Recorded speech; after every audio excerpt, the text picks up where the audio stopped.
Well, hey everyone, welcome back to Neighborly Homestead. My name is Tim. If you're new here, I'd like to just say thank you for stopping by. We've got a bunch of new subscribers lately, and that's a good thing. And we just want to say thank you, and I appreciate you all. But anyways, it's pretty hot today. It's almost 80 degrees, and I don't think it's like 8 o'clock in the morning. But I got some rounds behind us. Eastonmade 1222. Got the conveyor and the tractor with the wood wagon behind me. So we're working under the goofy cherry tree here. Got some nice shade, and there is a little bit of a breeze, but it's getting warm. It is muggy, so let's get some work done.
Figured I'd show you. That's the little trailer is like 4 foot wide by 7 foot long, maybe 8 foot long. That's 2 log lifts full of rounds. I'd say about a third of the trailer. Iron Rhino, 16 foot firewood conveyor. Works great. Eastonmade 1222 with the 4-way. And we're splitting a bunch of maple and ash.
guys, the blower's running on the oil cooler on the splitter.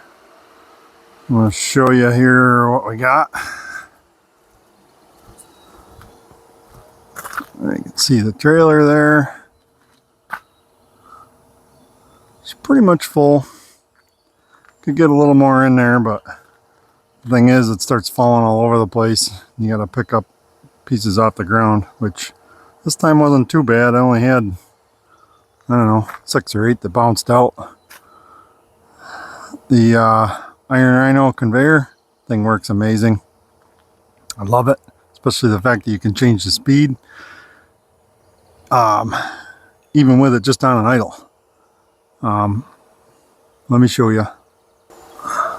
So it has a flow control right here, a little knob to keep it in place.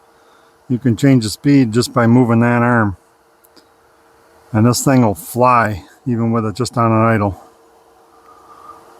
But depending on how I have the trailer parked, depends on how fast I'll run it. Sometimes if you get the trailer just right, you can run it faster, so it'll throw the wood to the front, and then as it gets full you can slow it down so the wood will if you get the trailer in line with the conveyor and you get it parked just right, you can speed the belt up to throw the wood to the front, and as that gets full you could slow the belt down and the wood will start dropping back here, and then maybe you only have to move the trailer once. But the way I've got it set up here, I was kind of straight on in the beginning, but I was blocking the driveway and I had to move it anyway, so we went sideways. Eastonmade 1222 with 4-way. Thing works awesome. It'll wear you out. It's tough to keep up with it, but we're getting down there on our stacks of wood here. I lost count of how many log lift fulls we had. I guess I'll have to wait till I watch the video to see how many we did. But if you recall from our video Cut Like Gramps, I will put the video link up above here right now. I think we had like 7 stacks going out. I probably could have had a lot of this done by now, but we've had a lot of other stuff going, and I'm trying to get this stuff split up and make room for more logs. So, but anyways guys, I just want to say thank you for watching. Appreciate you swinging by, and do your best to stay cool in this weather. I think I'm about done splitting for the day, just because it's getting pretty warm, and the sun here pretty soon is going to be beating down on me. So I might try to get this trailer load stacked up and get it drying. The roadside stands have just been booming like crazy. This 4th of July week has really kind of surprised me. But anyways, like I said, thank you. We'll catch you guys on the next one. See ya.